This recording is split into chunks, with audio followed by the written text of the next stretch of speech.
Assalamualaikum warahmatullahi wabarakatuh. Mari kita mulai kuliah Geografi Penduduk hari ini dengan membaca basmalah. Semoga apa yang kita pelajari hari ini memiliki manfaat dan barokah bagi kita semua.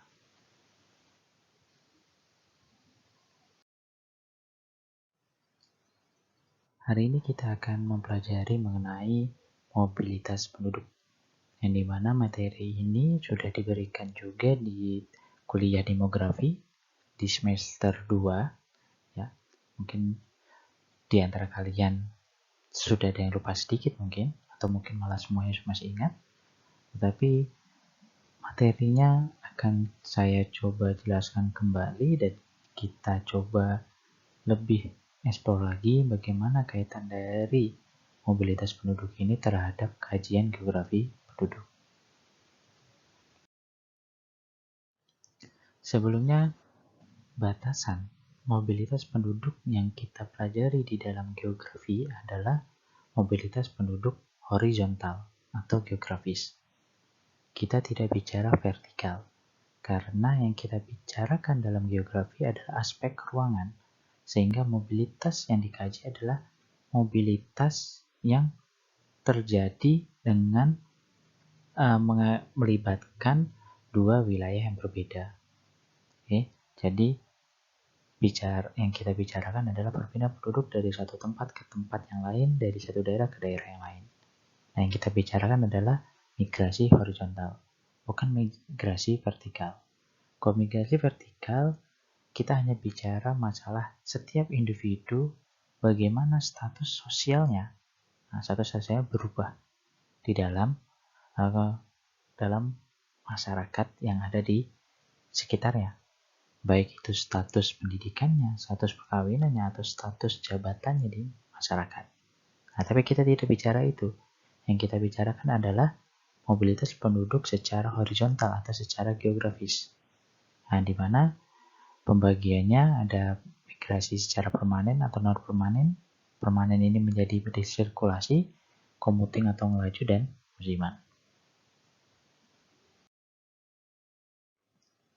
Konsep mobilitas ini, tadi saya bilang adalah yang dibicarakan adalah bicara ruang, space, dan juga waktu. Nah, kemudian terbagi klasifikasinya adalah mobilitas penduduk secara horizontal atau geografis. Pergerakan penduduk melewati batas wilayah atau ruang tertentu dalam waktu tertentu. Nah, jadi yang kita bahas adalah seseorang penduduk yang melintasi atau yang berpindah dari satu tempat ke tempat yang lain dengan syarat melewati batas wilayah suatu tempat. Nah, jadi kalau kalian hanya pindah dari lantai 1 ke lantai 2 atau dari ruang LPPM 1 ke LPPM 2 tidak termasuk dalam konsep mobilitas yang dibahas dalam geografi penduduk. Karena kalian masih di dalam satu wilayah Fakultas Geografi atau masih dalam satu wilayah Universitas Muhammadiyah Surakarta. Yang kita bahas adalah batas wilayah atau ruang. Ya, jadi ada yang pindah misalnya dari Pabelan ke Gonilan, dari Pabelan ke Makam Haji, Pabelan ke Surakarta, Pabelan ke Klaten. Nah, itu yang kita bahas. Perpindahan penduduk yang melewati batas wilayah dalam waktu tertentu. Oke, bisa perpindahannya setiap 2 jam sekali, 3 jam sekali, harian, mingguan, bulanan, atau tahunan. Oke. Nah, sedangkan dengan mobilitas vertikal yang seperti saya bilang tadi adalah perubahan kondisi penduduk dari satu kondisi sosial ke kondisi sosial yang lain. Nah, tapi kita tidak membahas ini. Kita membahas mengenai perpindahan penduduk secara horizontal atau geografis. Nah, perpindahan penduduk geografis tadi terbagi menjadi dua, yaitu yang permanen dan non-permanen. Nah, pergerakan yang dimaksud dengan mobilitas penduduk permanen adalah pergerakan penduduk melewati wilayah tertentu untuk menetap atau ada niatan untuk menetap. Jadi memang dari awal melakukan perpindahan dengan niatan untuk menetap atau pindah secara permanen ke suatu tempat. Oke. Atau baru ada niatan untuk menetap. Nah, untuk yang baru ada niatan untuk menetap, misalnya yang dari desa ke kota untuk cari pekerjaan, dengan niat kalau ada pekerjaan maka dia akan menetap di kota. Nah, batasan disebut migrasi permanen adalah bila seseorang tinggal di suatu tempat 6 bulan berturut-turut. 6 bulan berturut-turut, dia kemudian misalkan dia pulang, dia akan kembali. Kemudian bersiklusnya terus-menerus 6 bulan, 6 bulan, 6 bulan, dan seterusnya sampai sepanjang hidupnya. Nah, sedangkan yang non-permanen adalah penduduk berpindah dari wilayah satu ke wilayah lain dan bersifat sementara. Oke, jadi dia tidak permanen atau tidak 6 bulan berturut-turut dia tinggal di tempat itu, kemudian dia tidak kembali. Nah, ini yang membedakan. Jadi ketika tidak sampai 6 bulan berturut-turut, maka masih masuk perpindahan penduduk non permanen. Seperti yang dilakukan oleh di antara kalian, teman-temannya, ada yang melakukan perpindahan baik yang ada yang permanen maupun ada yang non permanen. Permanen karena tidak pulang selama setahun, belum pulang atau pulangnya setahun sekali, kemudian kembali, masih termasuk dalam kategori perpindahan penduduk secara permanen. Walaupun secara catatan sipil, selama KTP kalian belum berpindah dari daerah asal ke Sukoharjo, maka kalian masih dianggap penduduk non-permanen di Sukoharjo. Tapi secara teoritis, ketika kalian berada 6 bulan berturut-turut di suatu wilayah, maka kalian dianggap melakukan mobilitas penduduk secara permanen. Nah, mobilitas penduduk yang non-permanen tadi, yang waktunya kurang dari 6 bulan berturut-turut, dikarenakan dan kemudian dibagi menjadi 3, yaitu sirkulasi, commuting, dan musiman. Sirkulasi itu adalah pergerakan penduduk melewati wilayah tertentu dan kembali setelah lebih dari 24 jam. Jadi, kalian menginap, sirkulasi menginap. Berangkat hari ini, pulangnya besok sore, berangkat pagi, hari ini pulangnya besok sore atau besok malam. Nah, jadi kalau sirkulasi adalah kalian menginap ke tempat lain. Biasanya mungkin ini akan ikut seminar, ikut penelitian, ikut pertandingan, turnamen, atau apapun yang mengharuskan kalian untuk tinggal di wilayah tujuan kalian selama 1 hari atau lebih, yang kemudian baru kembali ke daerah asal. Itu sirkulasi. Kalau commuting, laju. Ini melewati wilayah tertentu, tetapi kembali di hari yang sama. Berangkat pagi, pulang sore. Berangkat untuk kuliah di jam 1-2, pulang di jam 3-4. Itu disebut commuting, laju. Ya. Nah, ini bagi yang tinggalnya di rumah. Kalau yang tinggalnya di kos, kalau kalian di kosan sudah 6 bulan lebih tidak pulang ke rumah, dan itu terjadi berulang kali, nah, sampai di semester 4 atau semester 6 ini, maka kalian disebut sebagai mobilitas permanen. Termasuk dalam mobilitas penduduk permanen. Tapi kalau yang tiap hari pulang pergi dari rumah ke kampus, itu disebut commuting atau ngelaju. Nah, sedangkan untuk yang musiman adalah tergantung pada musim.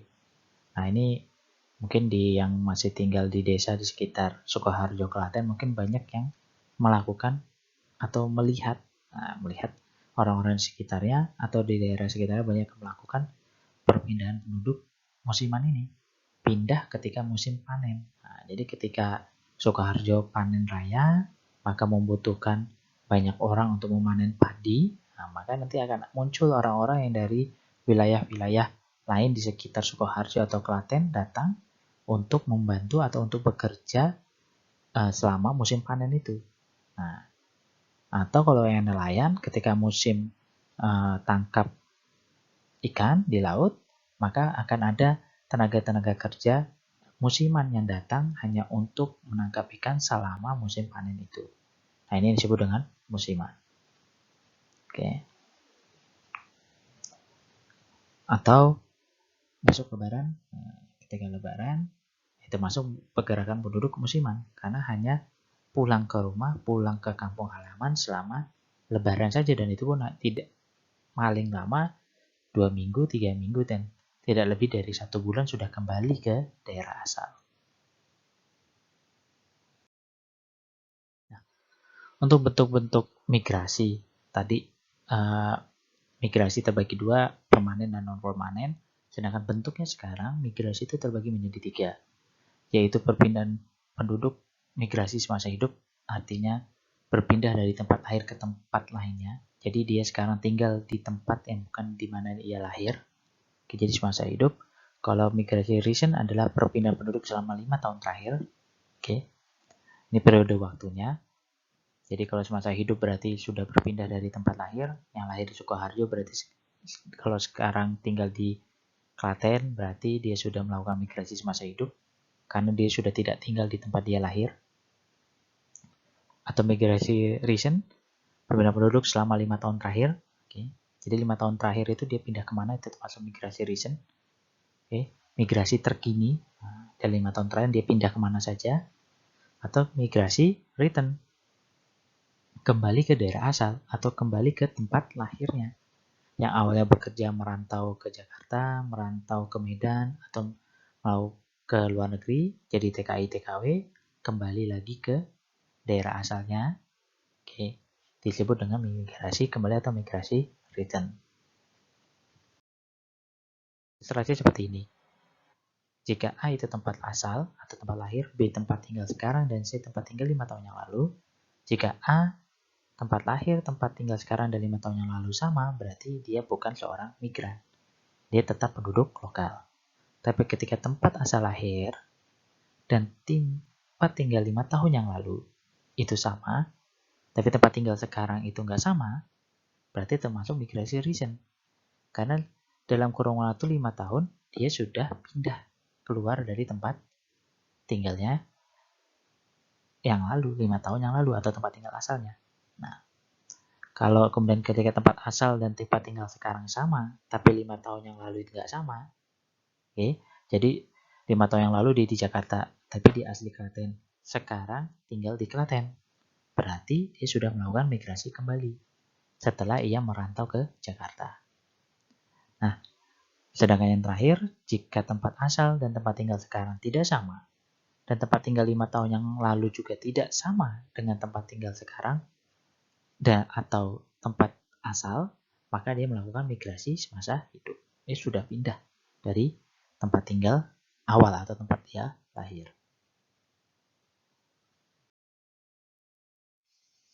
Oke, selanjutnya kita bicara masalah imigrasi internasional. Migrasi internasional sama dengan migrasi yang dilakukan oleh kita di Indonesia. Pada prinsipnya, yaitu perpindahan penduduk melebihi atau melewati batas wilayah. Nah, tetapi kalau migrasi internasional, batas wilayah adalah wilayah antar negara. Oke, jadi disebut migrasi internasional apabila melakukan perpindahan melewati batas negara. Nah, perpindahan atau migrasi internasional ini sendiri termasuk migrasi non-permanen dan juga migrasi permanen. Migrasi non-permanen itu misalkan seperti kalian ke luar negeri untuk jalan-jalan atau untuk melakukan kegiatan bisnis yang sementara tinggal di luar negeri untuk kemudian kembali ke Indonesia. Tetapi ada juga migrasi yang bersifatnya permanen. Antara lain ada displaced person atau perpindahan penduduk di dalam suatu negara karena terpaksa, misalnya karena konflik atau pembangunan. Jadi penduduk itu pindah ke negara lain karena terpaksa akibat kondisi di dalam negerinya itu ada konflik atau pembangunan. Nah, ada konflik, pembangunan, perang sehingga ia pindah. Atau refuge, perpindahan penduduk ke negara lain karena terpaksa. Nah, keterpaksaan ini sama seperti displaced person, tetapi kalau refuge ini lebih ke arah orang-orang yang memang diusir dari negaranya sehingga ia tidak bisa lagi tinggal di negaranya. Tetapi kalau displaced person itu karena ada masalah eksternal yang kemudian ia bisa lagi kembali ke negaranya apabila masalah itu sudah selesai. Tapi kalau refuge, dia tidak bisa kembali karena memang terpaksa dia harus pindah ke negara lain. Oke. Nah, yang ketiga adalah asylum seeker atau pencari suaka. Ini sama seperti displaced person dan refuge adalah pengungsi dari negara asal ke negara tujuannya, di mana mereka ini masih mencari perlindungan internasional di negara tujuan yang ia datangi. Nah, prosesnya di mana para asylum seeker ini yang nantinya jika ia berhasil mendapatkan suaka di negara tujuan, misalnya orang dari India datang ke Indonesia mencari suaka di Indonesia, apabila suakanya diberikan maka ia dianggap menjadi salah satu warga negara Indonesia dan berhak dilindungi oleh negara Indonesia apabila permohonan suakanya dipenuhi. Nah, ini juga yang kemudian asylum seeker ini atau pencari suaka ini menjadi salah satu cara bagi para penjahat dari negara-negara termasuk dari Indonesia agar ia tidak bisa ditangkap oleh negara asalnya. Karena dia sudah menjadi bagian dari negara lain. Nah, ketika sudah menjadi bagian dari negara lain, maka prosedur hukum internasional berlaku di sana. Dan prosesnya akan berbelit-belit. Nah, seperti itu. Inilah migrasi internasional. Untuk teori migrasi yang masih sangat relevan sampai sekarang adalah teori dari Everest Ashley. Teori ini sampai sekarang masih relevan. Ya, karena dari teori ini ia menyebutkan bahwa ada 4 faktor yang menyebabkan seseorang melakukan migrasi. Ada 4, yaitu faktor pendorong dari daerah asal, faktor penarik di daerah tujuan, faktor individu dan hambatan antara. Yang nomor 1, faktor pendorong di daerah asal adalah sesuatu yang di daerah asalnya itu menyebabkan seseorang mau tidak mau harus pergi dari daerah asalnya ke daerah tujuan. Contohnya, kalian sekarang datang ke Sukoharjo, datang ke UMS untuk mencari universitas, untuk kuliah. Nah, kalian ingin sekali kuliah, tetapi jurusannya geografi. Nah, jurusan geografi di tempat asal kalian, misalnya di Klaten, ya, misalnya di Semarang, atau di Boyolali, kalian tidak bisa mendapatkan jurusan geografi yang murni. Nah, yang murni itu salah satunya ada di UMS. Nah, jadi kalian didorong oleh daerah asal kalau ingin dapat jurusan geografi yang murni ada di salah satunya ada di UMS, sehingga kalian didorong untuk pergi. Nah, faktor pendorong dari daerah asal ini juga kadang terkait dengan faktor penarik yang ada di daerah tujuan. Kayak tadi, di daerah asalnya tidak ada universitas yang baik, sehingga adanya hanya di kota. Misalnya yang dari Wonogiri, dia tidak, di sana universitas ada tetapi kualitasnya, akreditasinya masih rendah. Nah, atau tidak bervariasi jurusannya. Jadi, ya mau tidak mau dia didorong untuk pergi. Nah, perginya kemana? Perginya ke daerah-daerah seperti Solo, seperti Jogja, Semarang, dan lain-lain yang menarik para calon mahasiswa yang dari Wonogiri itu untuk datang ke daerah itu untuk kuliah di sana. Karena di sana melimpah sekali universitas baik swasta ataupun negeri yang kemudian bisa dipilih sesuai dengan kemampuan individu ataupun kemampuan ekonomi dari keluarganya. Nah, itu 1 dan 2. Jadi ada plus dan minus dari daerah asal dan juga dari daerah tujuan. Atau tidak terkait antara nomor 1 dan nomor 2, tetapi karena mencari nomor 2. Misalnya, dari Jakarta datang ke Solo untuk kuliah. Padahal kalau boleh dibilang di daerah asalnya, di Jakarta, kalau alasannya adalah faktor pendidikan, di Jakarta sudah sangat melimpah sekali pendidikannya. Universitasnya lebih banyak daripada di Solo. Tetapi kenapa ke Solo? Nah, ada faktor penariknya. Misalnya, karena ingin merasakan ketenangan. Karena kan sudah terkenal orang Jawa itu lemah lembut, nyaman, tenang, atau ingin lebih murah biaya hidupnya. Nah, karena mencari itu dan itu tidak ada di daerah asal, maka ia menuju ke daerah tujuan. Jadi karena ada faktor penarik, bukan karena didorong untuk mencari pendidikan. Ya kalau pendidikan dia sudah ada di Jakarta, tetapi dia tertarik untuk mendapatkan hal lain, sehingga ia menuju ke Surakarta atau yang dari luar Jawa. Oke. Luar Jawa yang tinggalnya sudah di kota, misalnya di kota Palembang, di Bandar Lampung, di Palembang, Tadi atau di Bengkulu, di Medan misalkan, atau di Pekanbaru, Palangkaraya yang kota-kota yang di luar Jawa yang dimana di sana sudah ada universitas yang melimpah, tetapi kenapa datang ke Jawa? Nah, karena tertarik untuk merasakan hidup di Jawa, merasakan sesuatu yang baru yang tidak ada di daerah asalnya. Itu yang kedua. Yang ketiga, faktor individu. Nah, ini faktor-faktor individu yang mungkin berkaitan dengan individu masing-masing. Misalnya ada yang ingin ke Jawa karena pacarnya kuliah di Jawa, maka ingin ikut ke Jawa. Atau karena ingin merasakan pengalaman untuk tinggal jauh dari orang tua. Oke, faktor individu. Jadi tidak perlu daerah tujuan, mau daerah tujuannya manapun dia tidak peduli. Yang penting dia bisa tinggal jauh dari orang tua untuk merasakan hidup mandiri misalnya. Atau ingin mengikuti kakaknya, melihat kakaknya mandiri di luar sana, ya ingin coba bagaimana kuliah di luar tanpa dari orang tua, jauh dari orang tua, dan bisa hidup dengan lebih baik misalnya. Dan yang keempat adalah hambatan antara. Hambatan antara ini adalah hambatan antara faktor 1 dan faktor 2 atau dari faktor 3 dari keinginan individu untuk mencapai atau untuk pindah ke daerah tujuan. Nah, hambatan antara ini salah satunya adalah faktor jarak dan faktor keuangan. Ya.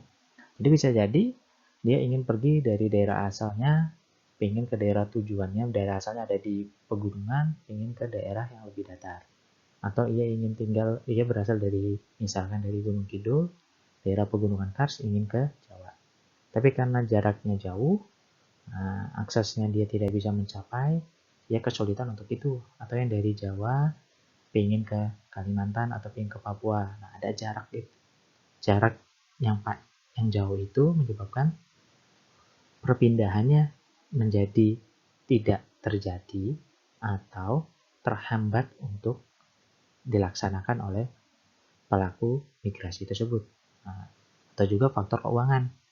Nah, faktor keuangan ya bisa jadi dia sudah terdorong, dia sudah tertarik, tetapi dihambat oleh keuangan, ia tidak bisa punya ongkos untuk pergi ke Jawa, tidak punya ongkos untuk ke Kalimantan, dan seterusnya. Nah, ini menjadi hambatan. Bisa juga hambatannya berupa izin dari orang tua. Kalian ingin mencoba mandiri, ingin kuliah di Jawa, yang berasal dari luar Jawa, ingin kuliah di Jawa, ingin merasakan hidup mandiri, tetapi tidak diizinkan oleh orang tua. Nah, ini contohnya itu yang wanita-wanita, yang mbak-mbaknya ini ingin kuliah ke Jawa perlu perjuangan untuk mendapatkan izin restu dari orang tua untuk diizinkan untuk kuliah di luar Jawa. Nah, inilah teori dari push-pull teori dari Everest Ashley yang sampai saat ini masih relevan diterapkan. Secara ilustrasi seperti ini, lingkaran kiri dan kanan ada 1 dan 2. Di dalam lingkaran itu ada faktor positif dan negatif, itu adalah faktor individu, keinginan pribadi, pendidikan, ya. Itu yang menjadi keinginan dia untuk pindah. Nah, terus kemudian faktor 4 yang garis lurus atau naik turun itu adalah faktor penghambat. Bisa seseorang pindah dari 1 ke 2 mulus, lurus, tanpa ada hambatan. Ada juga yang untuk melakukan perpindahan itu perlu yang namanya perjuangan. Misalnya dia perlu izin dulu dengan orang tua. Ketika izinnya sudah selesai, dia harus ikut bimbel dulu karena belum bisa masuk di universitas negeri, dan seterusnya.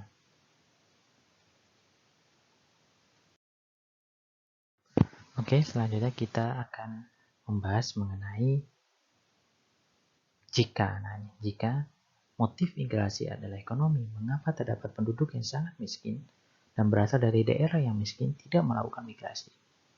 Nah, ini menjadi pertanyaan. Jika motif migrasi adalah ekonomi. Nah, dari sini aja kita bisa menjawab bahwa tidak semua orang yang melakukan migrasi motifnya adalah ekonomi. Seperti kalian di sini kuliah di Universitas Muhammadiyah Surakarta ini datang ke sini bukan karena motif ekonomi, tetapi motif pendidikan. Oke. Nah, selanjutnya, selain kondisi atau motif berupa ekonomi, pendidikan, dan lain-lain, ada 2 pendekatan yang digunakan dalam membahas migrasi. yaitu pendekatan individu dan pendekatan struktural. Pendekatan individu digunakan dengan asumsi bahwa individu itu adalah sebuah makhluk rasional yang melakukan penilaian terhadap daerah tujuan untuk mengoptimalkan kombinasi dari upah, keselamatan kerja, dan biaya perjalanan. Pendekatan ini juga disebut dengan pendekatan human capital, karena seseorang dipandang sebagai produk dari investasi, misalnya pendidikan, keterampilan, dan kesehatan, yang kemudian mencari tempat untuk menggunakannya secara optimal. Nah, pendekatan individu ini berkaitan dengan pribadi masing-masing, setiap orang, alasan mengapa ia pindah. Nah, alasannya itu adalah untuk mencari lokasi optimal untuk mempergunakan atau menggunakan semua bentuk investasi yang sudah ia miliki. Investasinya itu berupa pendidikan, keterampilan, dan kesehatan. Jadi bukan ekonomi, tapi pendidikan, keterampilan, dan kesehatan. Jadi bagaimana ia mempunyai pendidikan yang tinggi, keterampilan yang sangat banyak, dan juga kesehatan yang sangat baik, bagaimana ia bisa menggunakan itu secara optimal untuk mendapatkan keuntungan yang sesuai dengan apa yang ia miliki. Nah, jadi ini bergantung pada setiap individu, karena setiap individu berbeda-beda pemikirannya, di mana letak optimal atau lokasi optimal untuk ia dapat mengembangkan pribadi masing-masing. Nah, pengembangan pendekatan individu ini juga tidak hanya bicara masalah individu masing-masing, tapi kemudian dikembangkan dengan menggunakan pendekatan keluarga yang memandang bahwa migrasi merupakan keputusan keluarga untuk menyebarkan risiko kepada semua anggota keluarga. Nah, ini juga disebut dengan teori New Economic of Migration. Meskipun saat ini sebenarnya bukan teori yang baru, ini sudah teori yang lama, bahwa seseorang yang pindah itu tidak hanya ditentukan oleh keputusan pribadinya, tetapi berdasarkan keputusan keluarga. Nah, ini khususnya bagi seseorang yang sudah memiliki keluarga, baik itu istri, suami, ataupun anak. Jadi ketika ia memutuskan untuk pindah, ketika ia memutuskan untuk mengambil pekerjaan tertentu, itu tidak hanya berdasarkan keputusan pribadi. Jadi bukan hanya melihat titik optimal berdasarkan investasi yang ia miliki, tetapi juga melihat bagaimana keuntungan optimal yang ia dapatkan itu berdampak untuk keluarganya. Apakah semua bagian dari anggota keluarganya itu mendapatkan keuntungan yang sama-sama optimal atau tidak? Nah, itulah yang kemudian menjadi penentu apakah seseorang akan pindah atau tetap bertahan di daerah asalnya. Pendekatan yang selanjutnya adalah pendekatan struktural. Pendekatan ini melihat kondisi seseorang sebagai produk dari struktur sosial, ekonomi, dan politik yang mempengaruhi atau membentuk hidup seseorang. Nah, kalau pendekatan struktural ini melihat wilayah secara luas, secara komprehensif. Jadi manusia, setiap individu masyarakat itu menjadi bagian dari suatu struktur sosial dan ekonomi serta politik yang ada di sekitarnya. Jadi seseorang bisa pindah itu bukan hanya karena pribadinya atau keluarganya, tetapi bisa jadi ia pindah karena kondisi struktur sosial, ekonomi, dan politik yang menyebabkan ia harus pindah. Misalnya, ia harus pindah karena pindah lokasi kerja. Ia pindah karena naik jabatan sehingga ia harus pergi ke lokasi yang baru. Ia pindah karena ia diangkat menjadi bupati di tempat yang lain. Oke. Atau ia pindah karena ia menjadi anggota DPR. Nah, jadi tidak hanya melihat itu sebagai alasan pribadi seseorang, tetapi melihat itu sebagai suatu permasalahan secara komprehensif atau kompleks. Itulah pendekatan struktural. Bisa juga secara ekonomi, karena daerahnya, kampungnya yang dia bekerja di kampungnya, ia bekerja di situ karena kampungnya awalnya menjadi produsen batu bara misalnya. Tetapi sekarang batu bara sudah mau habis. Nah, ketika sudah mau habis ini, mau nggak mau dia harus pindah kalau ingin tetap mempertahankan hidupnya. Nah, atau di wilayahnya karena pembangunan ia harus tergusur. dia mau nggak mau harus pindah dari tempatnya.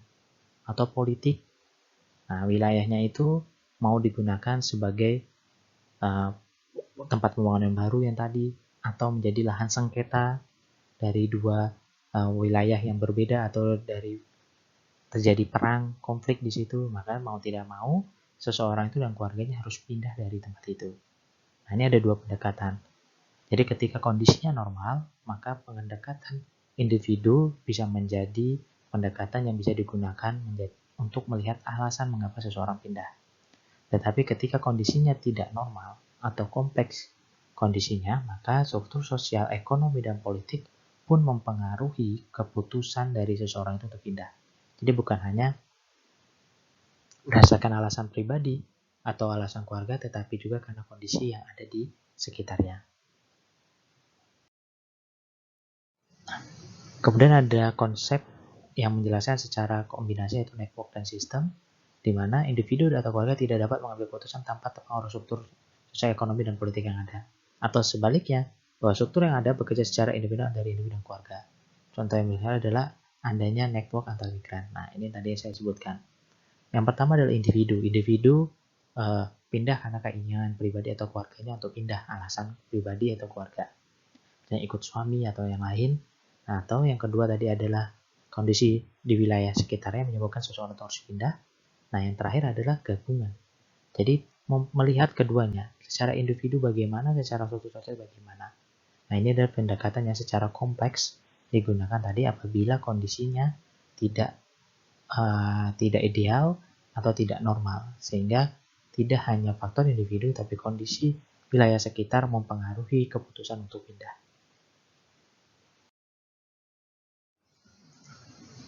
Alasan kenapa orang pindah, ya yang pertama ya karena perbedaan pendapatan yang ia miliki. Ada orang yang ingin harus beroportunis untuk mendapatkan gaji yang lebih besar, dan ia wajar ya untuk mengejar itu. Oke, karena itu kebutuhan dan juga itu mungkin secara kualitas individu ya layak untuk mendapatkan itu, mau tidak mau ya maka harus pindah. Gitu. Atau di wilayah yang sekarang ia mendapatkan gaji yang lebih rendah dan itu tidak mencukupi kebutuhannya, sehingga ia harus pergi, harus pindah untuk mendapatkan gaji yang lebih baik. Contohnya ini menjadi alasan mengapa orang-orang di desa pindah ke kota, karena ini mendapatkan pekerjaan atau penghasilan yang lebih banyak. Untuk alasan lain adalah kebutuhan kerja, pekerjaan. Dia pingin bekerja. Nah, ini sama di daerah yang tertinggal, terbelakang, akhirnya masyarakatnya pindah ke kota untuk mencari pekerjaan. Nah, itu juga yang menyebabkan akhirnya di kota-kota banyak sekali dilakukan urbanisasi. Banyak sekali orang-orang yang datang ke sana untuk mencari pekerjaan. Karena memang di negara kita, pekerjaan belum merata ke seluruh wilayah yang ada di Indonesia. Dengan berbagai alasan. Baik itu dari jumlah pekerjaan yang masih sedikit, atau dengan alasan rakyat Indonesia pendidikannya masih rendah, kualitas penduduknya masih rendah, sehingga pekerjaannya ada tetapi ia tidak bisa mengakses pekerjaan itu karena rendahnya skill yang ia miliki. Ini alasan yang kedua, pekerjaan. Alasan yang ketiga adalah adanya development disruption, atau karena pembangunan baik sosial ekonomi menyebabkan seseorang harus pindah. Contohnya dibangunnya waduk sehingga orang-orang di waduk itu harus pindah. Adanya pembangunan bandara baru, pembangunan rel kereta, pembangunan jalan. Oke, jadi mau tidak mau terjadi memindahkan penduduk yang ada di wilayah awal ke wilayah yang lain karena ada faktor pembangunan. Atau proses redevelopment atau pembangunan kembali. Contoh kayak di Jakarta, penggusuran atau memindahkan orang-orang yang ada di bantaran kali untuk menormalkan kali-kali yang ada, sungai-sungai yang ada di Jakarta agar tidak terjadi banjir. Nah, itu juga menjadi salah satu alasan mengapa orang melakukan migrasi. Jadi kurang lebih seperti ini kalau ada gambarnya. Ya, pull faktornya adalah apa yang menarik seseorang untuk pindah. Ada yang mencari kedamaian, ada yang mencari uang, pendidikan, pekerjaan, kehidupan kota, yang awalnya tinggal di desa pengen cari sesuatu yang berbeda, mencari makanan yang lebih baik atau fasilitas kesehatan yang lebih baik. Makanya banyak orang Indonesia yang tinggal di Singapura karena di sana dia bisa mendapatkan kedamaian, pendidikan yang lebih baik, juga mungkin kesehatan yang lebih baik di sana dibandingkan Indonesia. Nah, itu yang menyebabkan pull faktor yang menarik orang-orang untuk pindah. Sedangkan yang no pull faktor yang mendorong, yang misalnya ada bencana, kehidupan petani yang gitu-gitu aja, bahkan sekarang mau nurun, ada perang, kemiskinan, ya kan orang mau tidak mau pindah untuk mengubah hidupnya. Selain bicara push faktor, kalau kita di dalam geografi penduduk, kita bisa melakukan banyak analisis. Analisis sederhananya adalah melihat distribusi daerah asal dan tujuan dari proses migrasi yang dilakukan. Dari sini, dari data-data di migrasi, kalian bisa membuat peta. Nah, seperti ini banyak kakak tingkat kalian sudah melakukan penelitian seperti ini, mencari daerah asal dan tujuan. Untuk melihat, oh ternyata yang dari Solo, atau dari Klaten, yang dari Sukoharjo, keluar dari wilayahnya, kemana mereka? Kemananya itu bisa tahu daerahnya dan juga bisa tahu berapa jumlahnya per tahun. Dan bisa juga tahu alasan mengapa ia pindah. Nah, dari situ kita bisa melihat, bisa menganalkan analisis lanjutan. Oh, ternyata wilayah favorit untuk pindah adalah di luar Jawa. Atau ternyata orang-orang Klaten itu pindahnya hanya di sekitaran Jawa. Terus pindahnya kenapa? Oh, ternyata yang pindah dari Klaten itu alasannya adalah pendidikan. Alasannya adalah pekerjaan. Pekerjaannya di sektor mana? Nah, itu bisa menjadi data-data awal untuk melakukan perencanaan wilayah di Klaten. Agar orang-orang Klaten tidak perlu lagi pindah keluar Klaten, agar tetap tinggal di Klaten untuk mendapatkan, misalnya mau mencari pendidikan, pendidikannya diperbaiki. Kalau pekerjaannya diperbaiki, dan seterusnya. Oke, nah ini yang bisa kalian gunakan untuk melakukan ini. Mencari tahu alasan mengapa pindah, lokasi mana ia pindah, berapa jumlahnya, seperti apa komposisinya. Nah, kemudian itu bisa menjadi data awal, informasi awal untuk membuat sebuah perencanaan wilayah. Oke, nah ini yang bisa kita pelajari dari migrasi dalam geografi penduduk. Nah, bedanya dengan demografi hanya bicara data. Oke, data, dan itu datanya tidak spasial, masih parsial. Datanya hanya bicara, oh berapa migrasi masuk, berapa migrasi keluar dari Klaten, dari Sukoharjo. Nah, kalau geografi penduduk melanjutkan, oh dari mana, atau kemana. Nah, dan dari mana kemana itu, untuk apa ia datang ke Klaten, untuk apa ia keluar Klaten. Nah, itulah geografi penduduk, kita bicara aspek spasial. Oke. Nah, demikian saja materi yang bisa saya sampaikan. Kurang lebihnya saya mohon maaf. Saya akhiri. Assalamualaikum warahmatullahi wabarakatuh.